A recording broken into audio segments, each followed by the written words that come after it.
Hi everyone, Christina here. Welcome to another mail art video for the month of February.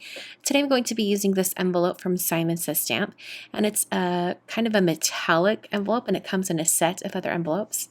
And I'm also going to be using that stamp set that you just saw on screen from Waffle Flower. This is a really fun stamp set with some envelope motifs that you can stamp on your envelopes. And I'm going to be stamping this stamp using some VersaFine Onyx Black ink and a MISTI tool. And the reason why I'm using a MISTI stamp positioning tool in particular on this envelope is because this envelope has kind of a coated surface, and so it's probably not going to stamp real well the first time you stamp it. I just sort of anticipated that would be the case, and that's what happened. So I'm going to be embossing it because unless you're using like a StazOn ink or something that's meant to go on a slick surface, any other type of ink is just going to sit on top and not really ever dry. So I prepped that with a powder tool so I could do some embossing later, and I stamped that once. And now I'm going to ink up that stamp and stamp it for a second time. And this is going to help kind of even out some of those flatter black areas and make sure that I have every single inch of that stamp evenly pressed onto my envelope. So I'm really using my hands to press this down really well. And after I stamped it the second time, it filled in all of those areas, and I was ready to move on to some embossing powder. So I'm going to use some clear ultra detail or ultra fine detail embossing powder from Simon Says Stamp. I'm just using a coffee filter to catch any of the embossing powder that falls off. And I'm sprinkling it on and making sure I get all of those areas. And then I can tap it with my fingers and make sure that all of the excess drops into that coffee filter. And I can always put that back into the jar. Using my heat tool to heat and melt and smooth out that embossing powder. And because I'm using clear embossing powder, I'm left with just kind of a dark gray black color. Now, because I'm working on top of that metallic envelope, the color isn't quite as black as it would normally be because it kind of sits up on top of the surface. I'm now using some different colors of distress ink markers or distress markers. The first color I used for the leaves is Mowed Lawn, and then I moved on to a really pretty purple color. The purple I'm using today is Wilted Violet.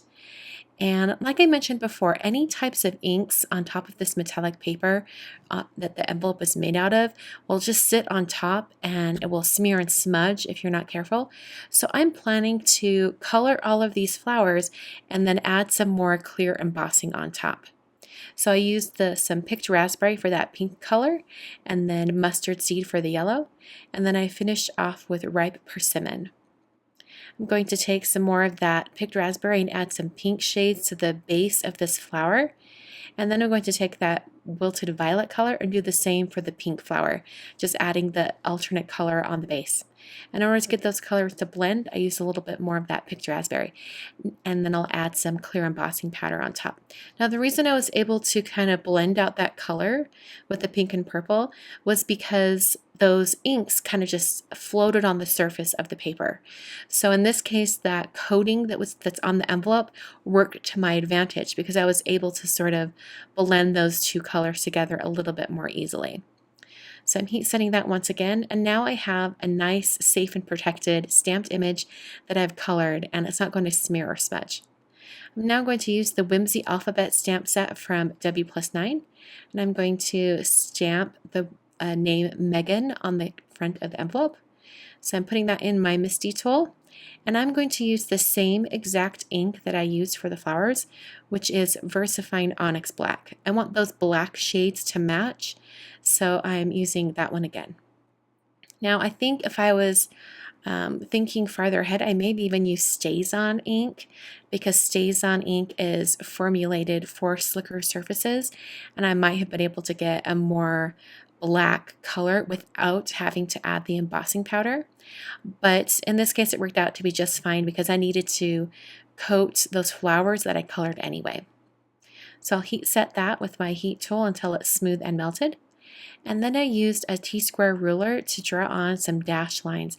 These dashed lines are going to give me a guide for writing in the recipient's address. And this is actually a fake envelope. This is a fake address. I'm not going to be sending this. But that's basically finished envelope for now. So Simon Says Stamp sells these clear cello like bags, and they fit a standard envelope perfectly. So in order to protect this envelope, I'm going to slide it inside this bag, and then I'll go ahead and seal it up. Now you have to remember with envelopes like this or anything that's shiny or reflective, it does make the envelope non-machinable. So that means when you put the postage on, you're going to have to put on an extra 21 cents on top of whatever, cost it is for sending your envelope. So here's my regular stamp. And if it wasn't a reflective surface, I could get away with that one. But because it's non-machinable, I'm putting an extra stamp on it.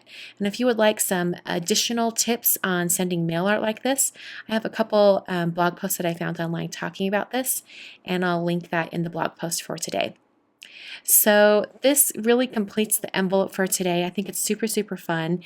I hope you guys enjoyed, and I will see you guys next month for another mail art video. Thanks so much for watching.